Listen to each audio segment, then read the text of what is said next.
اللہ تعالیٰ کا فرمان الشان ہے، اے ایمان والو ولا تقولوا لمن یقتل فی سبیل اللہ اموات، مت کہو ان کو جو اللہ کی راہ میں شہید ہو کے مردہ ہیں، بلکہ وہی زندہ ہیں، تم اس کو سمجھ نہیں سکتے۔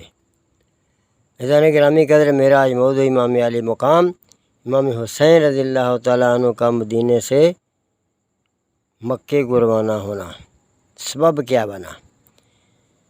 دمشق میں امیر معاویہ رضی اللہ تعالیٰ عنہ نے وصال فرمایا تو یزید پلید آپ کی باپ کی مسند پر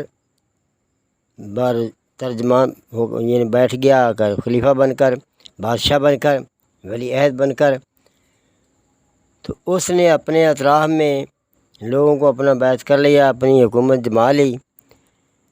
تو مکے کی طرف یعنی مدینے کی طرف اس نے اپنا قاصد بھیجا کہ مدینے کی گورنر سے جا کے کہو کہ امام علی مقام امام حسین رضی اللہ تعالیٰ عنہ اور امام حضرت عبداللہ بن زبیر رضی اللہ تعالیٰ عنہ ان دونوں سے بیعت لے، سب سے پہلے ان سے بیعت لے۔ اگر یہ میری بیعت قبول کر لیں، میری حکومت کو تسلیم کر لیں، تو پورا مدینہ ان کی پیروی کرے گا اور کوئی بھی انکار نہیں کرے گا۔ لیکن ہوا کیا، جب گورنر یہاں پہنچا، قاصد گورنر نے بلایا، امام علی مقام نے ارشاد فرمایا کہ میں اس طرح بیعت نہیں کر سکتا کہ یزید نااہل ہے، اس کی بیعت کرنا ہمارے لیے مناسب نہیں ہے۔ اتنی بات کہہ کر آپ تشریف لے گئے گھر میں۔ ادھر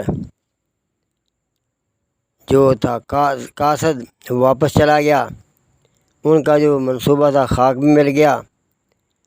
امام حسین رضی اللہ عنہ اور حضرت ابن زبیر رضی اللہ تعالیٰ عنہ دونوں نے راتوں رات وہاں سے کوچ کیا، مدینہ پاک سے امام سرکار دو عالم صلی اللہ علیہ وسلم کو سلام کہتے ہوئے الوداع ہوئے اور مکے پہنچ گئے، ہجرت کر کے مکے پہنچ گئے۔ یعنی وہ وطن چھوڑا، کیوں چھوڑا؟ جہاں پیدا ہوئے، جوان ہوئے، جہاں ساری عمر رہے، نانے کے پڑوس سے کس لیے جا رہے ہیں کہ اس کی بیعت قبول نہیں کی، یزید کی بیعت قبول نہیں کی اور وہ تنگ کرے گا، لہذا وہ مدینہ چھوڑ کر مکے چلے گئے۔ مکہ وہاں سے تقریباً 300-350 کلومیٹر دور تھا۔ لیکن جب وہاں پہنچے تو ادھر اہل کوفہ کو خبر ملی کہ امام حسین رضی اللہ تعالیٰ عنہ یزید کی بیعت کی انکاری ہے اور مکے پہنچ گئے ہیں۔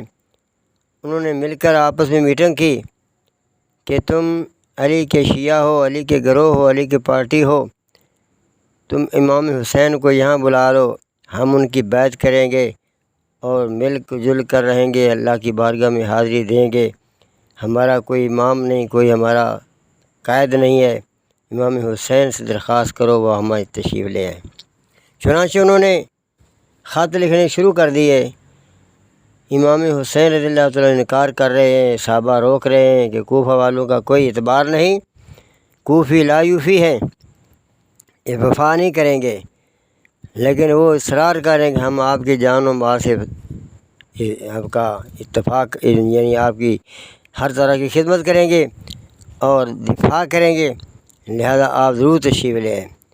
اب امام حسین رضی اللہ تعالیٰ عنہ درمیان میں سوچ رہے ہیں کہ صحابہ کی بات مانوں یا اہل کوفہ کی بات مانوں، تو آپ نے ایک سکیم لڑائی، اپنے بھائی مسلم بن عقیل رضی اللہ تعالیٰ عنہ کو پہلے کوفہ بھیجتے ہیں، اگر کوفہ والے ان سے اچھا سلوک کریں گے، میری بیعت قبول کر لیں گے، تو پھر صحابہ کرام کو تسلی دی جائے گی۔ اگر انہوں نے بدعہدی کی، میری بات قبول نہ کی، میرے سفیر سے انہوں نے اچھا سلوک نہ کیا، تو پھر ان کو انکار کر دیا جائے گا کوفہ والوں سے۔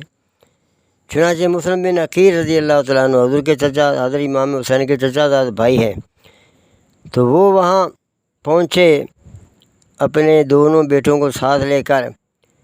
تو کوفہ والوں نے اس کی بڑی آؤ بھگت کی، بڑا پرتکاف استقبال کیا اور آپ کے ساتھ گروہ در گروہ آ کر بیعت ہونا شروع ہو گئے۔ وہاں کا جو گورنر تھا نعمان بن بشیر، اس نے صرف اتنی بات کہی لوگوں کو کہ یہ بیعت یزید کو قبول نہیں ہوگی اور وہ تمہیں سختی سے پیش آئے گا، سوچ سمجھ کر بیعت کرنا۔ بس اتنی کہہ کر وہ خاموش ہو گیا، اس نے کوئی درمیان میں رکاوٹ نہیں ڈالی۔ لیکن یزید کے گماشتے جو وہاں موجود تھے، انہوں نے یزید کو خبر دی کہ مسلم بن عقیل کوفہ پہنچ چکے ہیں اور امام حسین رضی اللہ عنہ کی بیعت لے رہے ہیں۔ ہزاروں لوگ آپ کی گرویدہ ہو گئے ہیں، دن بدن یہ ذوق بڑھتا جا رہا ہے، اگر یہی سلسلہ رہا تو کوفہ تیرے ہاتھوں سے نکل جائے گا۔ اور نعمان بن بشیر کوئی رکاوٹ نہیں ڈال رہا، اس نے فوری طور پر نعمان بن بشیر کو معزول کر دیا اور وہاں ابن زیاد کو کوفے کا گورنر مقرر کر دیا۔ ادھر امام مسلم بن عقیل رضی اللہ عنہ نے دیکھا حالات بڑے سازگار ہیں، لوگ گرویدہ ہیں اور آپ کے آنے کا انتظار کر رہے ہیں۔ لوگ صبح جاتے ہیں، سارا دن اہل حجاز کے راستے پر بیٹھ کر شام کو واپس آ جاتے ہیں آپ کو انتظار کر کر کے۔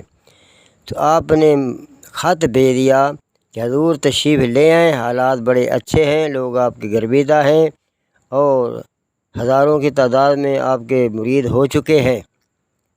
ادھر امام حسین رضی اللہ تعالیٰ نے صحابہ کرام کو تسلی دیتے ہوئے رخت صبر باندھا۔ حالانکہ صحابہ آپ کو منع کر رہے ہیں، لیکن آپ نے ایک رات اپنے نانا جان کو دیکھا خواب میں، تو سرکار نے فرمایا کہ کوئی روکے یا کچھ بھی کرے تو نے وہاں ضرور جانا ہے۔ آپ نے صبح صحابہ سے کہا کہ تم روک رہے ہو، میرے نانا جان نے فرمایا تمہیں وہاں جانا ہی پڑے گا، تو میں تمہاری مانوں کہ نانا جان کے مانوں۔ چنانچہ آپ نے بچے بیویاں ساتھ لیے اور وہاں سے چل کھڑے ہوئے۔ اس وقت آپ کے ساتھ علی شیر خدا کے 4 بیٹے، 5ویں امام حسین ہیں، 5 بیٹے وہاں میدان کربلا پہنچے ہیں۔ یہ ایک کا نام لیتے ہیں، باقی سب کو یعنی پسے پس ڈال دیتے ہیں۔ بہرحال آپ بچے، جوان، عورتیں لے کر اس طرح چلتے ہیں جیسے کوئی پیر اپنے مریدوں کے پاس جاتا ہے، کوئی جنگ کا ارادہ نہیں، کوئی اسلحہ پاس نہیں، کچھ بھی نہیں ہے۔ وہاں چلتے چلتے راستے میں آپ کو خبر ملی، ادھر سے پانسہ بدل چکا ہے۔ ابن زیاد حجازی راستے سے منہ لپیٹ کر آیا، وہاں لوگ بیٹھے ہوئے انتظار کر رہے تھے، امام حسین رضی اللہ عنہ تشریف لا رہے ہیں۔ جب انہوں نے دیکھا حجازی لباس پہنے ہوئے حجازی راستے سے بندہ آ رہا ہے، انہوں نے سمجھا امام حسین تشریف لا رہے ہیں رضی اللہ تعالیٰ عنہ۔ وہ مرحبا ابن یا رسول اللہ، مبنا ابن یا رسول اللہ، مرحبا ابن یا رسول اللہ، یہ کہتے نعرے لگاتے ساتھ ساتھ چل کھڑے۔ وہ بے ایمان اندر سے لڑتا رہا، کڑتا رہا، لیکن موقع سے فائدہ اٹھاتے ہوئے خاموش رہا۔ جب گورنر ہاؤس کے پاس پہنچا تو خاموشی سے گورنر ہاؤس کو داخل ہو گیا۔ اس وقت کوہ والوں کو پتہ چلا کہ یہ امام حسین نہیں ہے، یہ تو یہ ابن زیاد ہے جس کو یزید نے یہاں کا گورنر مقرر کر دیا ہے۔ اس نے جاتے ہی جو روسائے کوفہ تھے بڑے بڑے، ان کو جمع کیا اور کوفہ وہاں بٹھا کر ان کو تبلیغ کی، ان کو تنبیہ کی کہ یزید اس کام سے بڑا خفا ہے کہ تم فوراً مسلم بن عقیل کی جو بیعت توڑ دو اور یزید کے ہاتھ پر بیعت کرو، نئے سرے سے تم غداری کر رہے ہو، جیسے ڈانٹا تمہاری جائیدادیں قرق کر لی جائیں گی، تمہارے بچے مار دیے جائیں گے، یہ ہوگا وہ ہوگا۔ وہ ڈر گئے کوفی۔ اس وقت سارے اپنے اپنے ساتھیوں کو کہہ رہے ہیں کہ حضرت مسلم بن عقیل سے پیچھے ہٹ جاؤ۔ حالانکہ آپ کو تلاش کرتے جب سپاہی پہنچے آپ کے گھر میں، حضرت ہانی کے گھر پہنچے، وہاں ایک قاضی تھے، اس کے پاس قاضی شریع کے پاس پہنچے تو آپ نے ان کا مقابلہ کیا۔ آپ کے ساتھ لوگ کافی تعداد میں جمع ہو گئے۔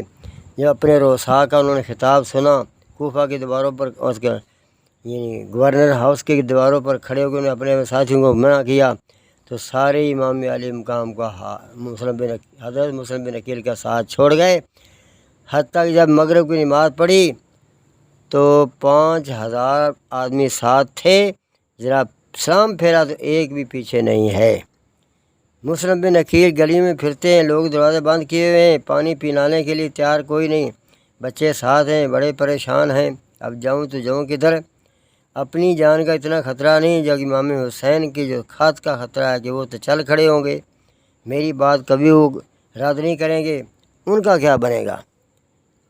اب اسی شش و پنج میں ادھر یہ تو شہید کر دیے گئے، مسلم بن عقیل کو گورنر ہاؤس میں شہید کر دیا گیا، اور کوفی جو تھے وہ سارے کے سارے بیت توڑ کر یزیدیوں کے ساتھ مل گئے۔ امام حسین رضی اللہ تعالیٰ عنہ چل رہے ہیں، سفر کرتے کرتے کوفے سے 2 منزل پیچھے رہ گئے ہیں کہ حر بن رباحی 1000 کا لشکر لے کر آپ کے سامنے آیا اور آپ کو پیغام دیا کہ یزید کا حکم ہے کہ امام حسین کو میرے پاس لے کر آؤ، لہذا تم میرے ساتھ چلو، تو اس کے پاس پہنچنا ہوگا۔ آپ نے انکار کر دیا کہ میں خود نہیں آیا، مجھے ان لوگوں نے بلایا ہے۔ چنانچہ وہ آدمی اہل بیت کا معتقد تھا، اس نے کہا کہ اگر میں کو رو رعایت کرتا ہوں تو 1000 آدمی میرے ساتھ ہیں، یہ کبھی بھی بات چھپی نہیں رہے گی۔ ہیلے بہانے سے وہ ٹال مٹول کرتا رہا۔ امام حسین رضی اللہ عنہ چلتے رہے، حتیٰ کہ کوفے سے ہٹ کر میدان کربلا کی طرف جا پہنچے۔ اس سرزمین کا نام پوچھا گیا تو لوگوں نے کہا یہ میدان اس کو کربلا کہتے ہیں۔ امام حسین رضی اللہ عنہ کربلا سے واقف تھے، اس کا نام سن رکھا تھا، اور آپ نے فرمایا ساتھیو یہیں اپنا سامان رکھ دو، یہ وہ ہماری آخری منزل ہے جہاں ہمیں اپنے خون کا نذرانہ پیش کرنا ہے۔ یعنی پتہ چلا کہ امام حسین اور آپ کے ساتھی رضی اللہ تعالیٰ عنہم سارے کے سارے اس واقعہ سے متفق بھی تھے اور واقف بھی تھے، یہ نہیں کہ اچانک یہ بات ہوئی ہے یا پتہ نہیں تھا، یہ شوق شہادت ہے جس کو عام لوگ سمجھ سکتے ہی نہیں ہیں کہ شہادت کا منصب کیا ہے، وہ ایک الگ موضوع انشاءاللہ بیان کیا جائے گا۔ تو آپ بڑی خندہ پیشانی سے وہاں بیٹھ جاتے ہیں، اور کوفے کا وہ جو قاصد جو ہے حر بن رباحی، اس نے اپنی فوج کو چفیرے گھیر رکھا ہے کہ کہیں آئیں جائیں نہیں۔ چنانچہ ادھر سے یزید کو خبر ملی کہ امام حسین رضی اللہ عنہ کربلا پہنچ گئے ہیں، نہر فرات پر وہ بیٹھے ہیں، وضو بھی ہو رہا ہے، پانی بھی پیا جا رہا ہے، وہاں آپ نمازیں بھی پڑھ رہے ہیں، حر بن رباحی پیچھے ہو کے کھڑا ہو کر نماز بھی پڑھتا ہے آپ کی صدا میں۔ حتیٰ کہ یزید نے لشکر بھیجنے شروع کر دیے، یہاں تک کہ 22,000 کا جرار لشکر وہاں اکٹھا ہو گیا۔ امام حسین رضی اللہ عنہ 72 تن لے کر بیٹھے، ایک طرف خیمے ہیں، نہ ساز و سامان لڑائی کا کچھ بھی نہیں، مہمان کی طرح آئے ہیں۔ تو یہ بزرگ فرماتے ہیں کہ ان کا حوصلہ دیکھو، ہمت دیکھو کہ وہ اس کے باوجود ڈرے نہیں، جھکے نہیں، بیٹھے، مطالبہ ہو رہا ہے کہ آپ یزید کی بیعت کر لیں۔ اگر امام حسین رضی اللہ تعالیٰ عنہ یزید کی بیعت کر لیتے تو ان کے لیے دولت کے منہ کھول دیے جاتے، آپ کو کندھوں پر بٹھایا جاتا، بڑا جلوس کے ساتھ آپ کو دمشق لے جاتے، بڑی آؤ بھگت ہوتی، سب کچھ ہوتا، ہو سکتا ہے مدینے کی مکے کی گورنری بھی ان کو دے جاتی، حکومت بھی مل جاتی ادھر کی، لیکن ایمان میں، اسلام میں، دین میں کا رکھنا پیدا ہو جاتا کہ قیامت تک وہ مٹ نہیں سکتا تھا۔ یزید کی ہر پلیدی، ہر بے دینی، ہر بدماشی کا امام حسین کی بیعت جو ہے سند بن جاتا۔ اس لیے امام حسین نے اپنی جان کی پرواہ نہیں کی، مال و دولت کی پرواہ نہیں کی، اور یزید کی بیعت سے انکار کرتے رہے اور ان کی بیعت کو قبول نہیں کیا۔ چنانچہ پہلی محرم کو وہاں پہنچے ہیں میدان کربلا میں، 7 محرم تک یہی مطالبہ رہا کہ آپ ان کی بیعت قبول کر لیں، لیکن 7 محرم کو یزید نے حکم دیا کہ ان پر پانی بند کر دو، یا پیاسے ہوں گے، بھوکے ہوں گے کہ جھک جائیں گے، مگر آپ وہاں پھر بھی ٹھہرے رہے۔ اس وقت رستم بھی ہوتا تو گھٹنے ٹیک جاتا، لیکن آپ کو لوگوں کو کیا علم تھا کہ یہ کون لوگ ہیں؟ یہ باغ رسالت کے پھول ہیں جو بن پانی کے تر رہتے ہیں، مرجھایا نہیں کرتے۔ چنانچہ آپ ڈٹے ہوئے ہیں۔ جب 3 محرم 7 محرم سے اگلا 3 محرم تک 10 محرم تک یہی سزا جاری رہا، پانی بھی باندھا ہے، نہ پانی آٹا گوندنے کو ملتا ہے، نہ پینے کو ملتا ہے، بھوکے پیاسے روزے ہیں، پانی آٹومیٹک روزے ہیں، جب پانی نہیں ملتا تو کرنا کیا ہے؟ جب 9ویں محرم آتی ہے تو فرمایا، انہوں سے اعلان ہوا کہ آپ باقی سارا کا چھوڑیں، آپ نے اپنے منصب کا اعلان کیا، آپ نے اپنا تعارف کرایا، ظالموں میں کون ہوں؟ تمہارے نبی کا نواسا ہوں جن پر دودھ پڑنا لازم ہے، اور تم کیا کر رہے ہو؟ میری جان کے خون کے پیاسے ہو، اور تم اس بات سے باز آؤ۔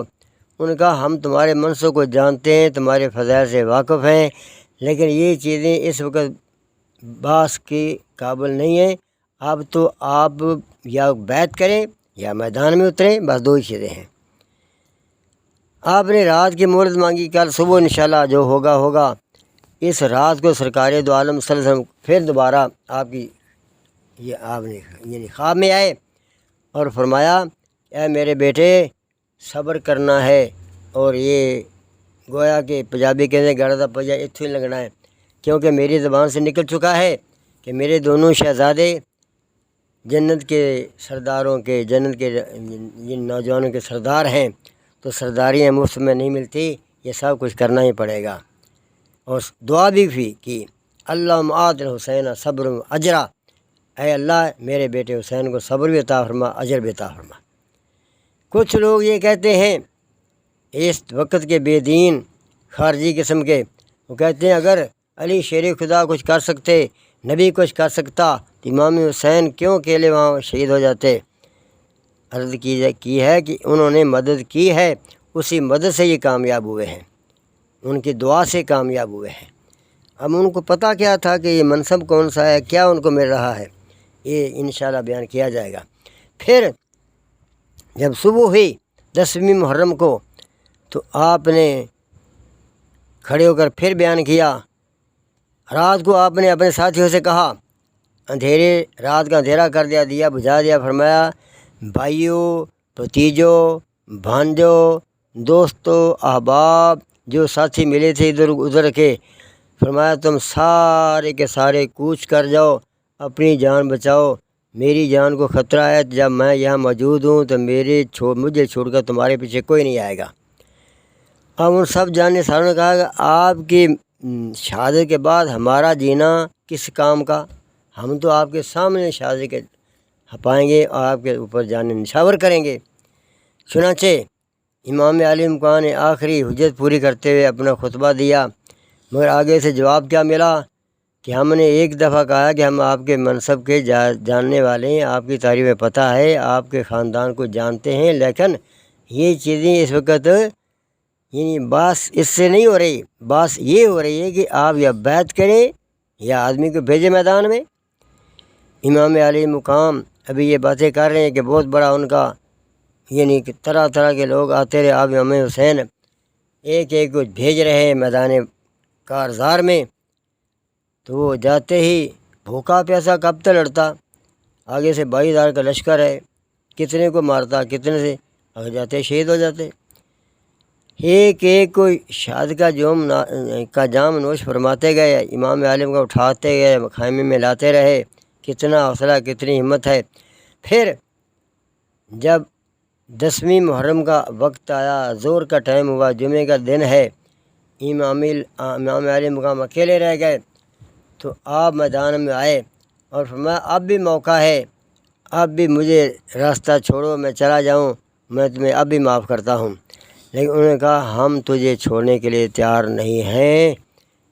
انہوں نے آپ سے مقابلہ کیا، ایک آیا اس کو پھڑکایا، دوسرا اس کو پھڑکایا، ایک ایک کرتے ہوئے کئی لوگوں کا سار اتارا، تو بڑے سعد جو تھا نا ابن سعد، اس نے کہا گورنر جو تھا، اس نے کہا کہ اس طرح سلسلہ رہا تو پورا لشکر ایک امام حسین قتل کر رکھ دے گا، چاروں طرف سے تیروں کی بارش کر دو۔ لوگوں نے امام عالی مقام کو گھیر لیا، چاروں طرف سے تیروں کی بارش ہو گئی۔ اب وہ اکیلا کیا کرتا، گھوڑا ہی زخمی ہو گیا، ایک جگہ کھڑا ہو گیا۔ امام عالی مقام کے پیشانی پر تیر لگا، آپ زمین پر آئے، وہ شمر بن جوش نے بڑھ کر آپ کے سر قلم کر دیا۔ یہ 10ویں محرم کی تاریخ تھی، زور کا ٹائم تھا، سجدے میں آپ نے سر کٹایا۔ تو بہرحال یہ امام علی مقام کی تاریخ ہے، اور یہ آپ کا وہ منظر ہے، مقام ہے، جو آپ نے اللہ کی بارگاہ میں سرخرو ہو کر اور اسلام کے بوٹے کو اتنا خوبصورت سینچا کہ قیامت تک یہ بجھ نہیں سکتا، مرجھا نہیں سکتا۔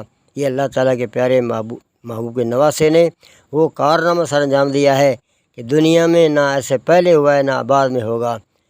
اور اس سے تو یہی ثابت ہوتا ہے کہ امام عالی مقام کو خراج تحسین اس طرح دی جائے کہ واہ حسین، واہ حسین، یہ نہیں کہ ہائے حسین مارے گئے تو لٹے گئے، یہ سب بیوقوف ہیں، ان کو کارنامے پر پانی پھیر رہے ہیں۔ اللہ ہمیں صحیح سمجھنے کی اور ان کی شہادت کو داد دینے کی توفیق عطا فرمائے۔ وما علینا الا البلاغ۔